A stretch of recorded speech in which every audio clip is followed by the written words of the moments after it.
just finished my interview with Trish Bishop, the intuitive coach from Halifax, Nova Scotia in Canada, on creating money and on women's relationship with money. And it was a really great interview, and I really want to thank Trish for coming on the show and talking about a subject that really affects so many of us. We have really, as she said, funky, weird relationships with money.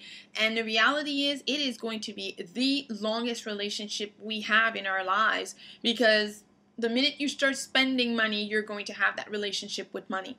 There's a lot that I picked up from my interview with Trish, and I actually will be honest with you. There are a lot of her tips that I have already implemented in my life. When it comes to paying bills, I actually no longer see it as, oh my God, money is going out of my account, money is leaving me. And I have started being much more grateful for what this money has allowed me to do in terms of growth for my business or my own personal growth.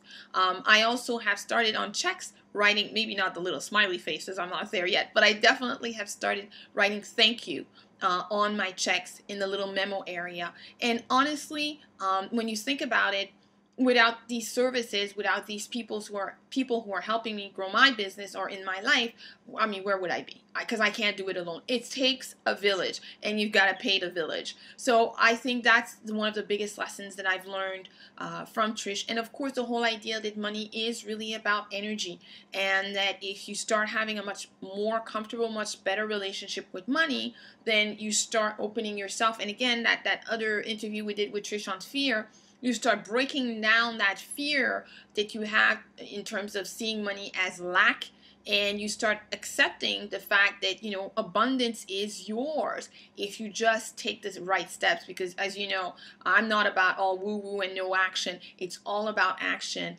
And if you take those actions, you take them confidently, and you move forward in your business with the right strategies, the right step, the right coach, the right information, then you're able to break down the fear. And of course, that helps you and puts you in a position where you've got more money coming in.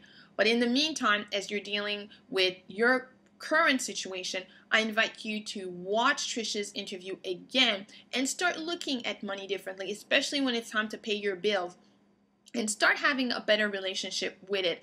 And as she said, you know, just maybe talking to the clerk when you're at the grocery store and it's time for you to pay, as opposed to just ignoring that person and boom, zooming by. It's amazing what happens when you start sort of creating that connection. And of course, when you're creating a connection with a human being, then you're not so focused on, oh, money's going out of my account. So hopefully you enjoyed that interview with Trish.